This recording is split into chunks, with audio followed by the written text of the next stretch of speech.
You ever wonder what happens when the digital alarms go off in the dead of night? Well, today, we're diving deep into a high-stakes cyber attack. We're going to see how modern defenders do a lot more than just build walls. They actually go on the hunt. Let's get into it. Right, picture this. It's the call every single security pro dreads. It's 3 in the morning, a major company's systems are under attack. And guess what? You're the one who has to figure it all out, and you have to do it fast. So, what's your first move? It's not just about stopping the bleeding. To really get ahead of this, you have to get inside the attacker's head. Who are they? How do they work? What are they really after? The answers to those questions? That's what we call threat hunting. Okay, so you're on the line with the company's security team. The information you're getting is, well, it's spotty, it's fragmented. Your job is to take these first few clues from the digital crime scene and start piecing them together. And here's what you've got. One computer, Pro-SKOC7, tried to connect to a really sketchy web domain. Now the good news is, the connection was blocked. But the bad news? That domain is linked to the Lazarus Group, a super sophisticated, state-sponsored hacking crew. These guys are known for massive cyber heists and seriously disruptive attacks. So yeah, this just went from a routine alert to a major incident. So, before you even think about diving into all that forensic data, the very first step is to bring some order to the chaos. You need a framework, kind of like a mental map, to start sketching out what this attack actually looks like. And that framework is called the Diamond Model of Intrusion Analysis. It's a surprisingly simple but incredibly powerful way to map out any attack by just focusing on 4 key elements that are always there. Think of it just like a crime scene. You've got the adversary, that's your bad guy. The victim, their target. The capability, that's the weapon or the tool they used. And then you've got the infrastructure. Think of that as the getaway car or the secret hideout. By connecting these 4 dots, an analyst can start to see the whole picture. And just like that, we can start plugging in what we know for our case. The adversary? Lazarus. The infrastructure? That's that sketchy domain they're using for their command and control, which is basically their remote HQ for this attack. The victim is our manufacturing company. The capability is still a bit of a question mark, but we know from past intel that Lazarus loves to use targeted emails, what we call spear phishing, to deliver their nasty malware. See? Our mental map is already getting clearer. So we have a map, but now we need the attacker's playbook. In the cybersecurity world, we call these their TTPs, their tactics, techniques, and procedures. It's not just what they did, it's how they did it step by step.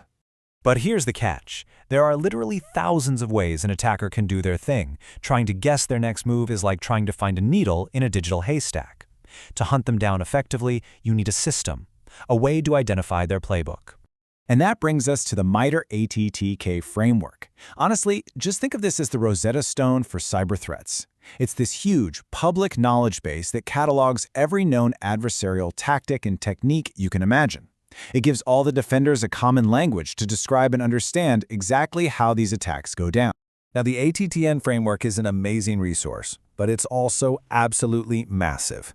Trying to sift through all of that by hand during a live incident? Forget it. It's pretty much impossible. This is where we need to level up our toolkit with a much more modern approach, using AI.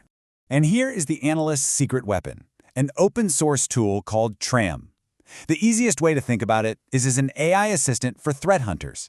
It can read these incredibly complex cybersecurity reports and automatically connect the dots for you, mapping what the attacker did to the official ATTK framework. And the process itself is just beautiful in its simplicity. The analyst finds an intel report about a past attack, they feed it into TRAM, and the machine learning model does all the heavy lifting. It reads that report like a human expert, but it does it at machine speed, pulling out all the critical details and linking them right to the ATTN attack matrix. And now we get to the breakthrough. The analyst finds a public report about a previous Lazarus attack that used the exact same suspicious domain. This is the missing link we've been looking for. So let's see what happens when they feed this new intel into TRAM. So the process starts. The analyst grabs the HTML file of that public report, clicks Upload Report, and boom!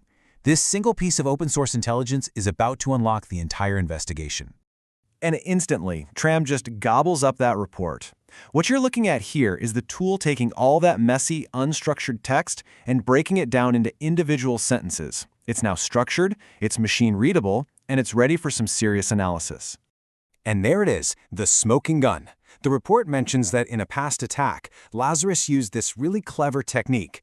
They hid malicious code inside a simple BMP image file. This is a classic spy move called steganography. Now, Tram doesn't just see the words, it understands the concept. It instantly flags this behavior, revealing a huge piece of the attacker's playbook. The tool then lets the analyst confirm the mapping. And with a high confidence score, the system locks in the specific techniques that Lazarus used. In just a few minutes, our analyst has gone from a single suspicious domain to a precise, confirmed list of the adversary's TTPs. This isn't guesswork anymore. This is real, actionable intelligence.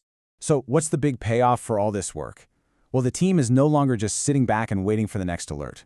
Armed with this very specific intelligence, they can now flip the script. They can go from defending to actively hunting.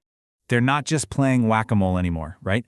They can proactively scan their entire network for any signs of that steganography technique, for those malicious HTA files, for the exact type of scripting Lazarus uses. They are hunting the adversary based on their known behavior, not just their old infrastructure. And this really sums up the whole shift in thinking. Defense is about reacting to threats as they come at you. Hunting is about using intelligence to go find the adversary based on their known playbook, before they can do any more damage. It's the difference between being a shield and being the detective. And that leaves us with a really critical question for the future of cybersecurity. As the bad guys get smarter, is just building a better defense really enough? Or is the real power now in building better intelligence, the ability to know your enemy and hunt them down on your own terms?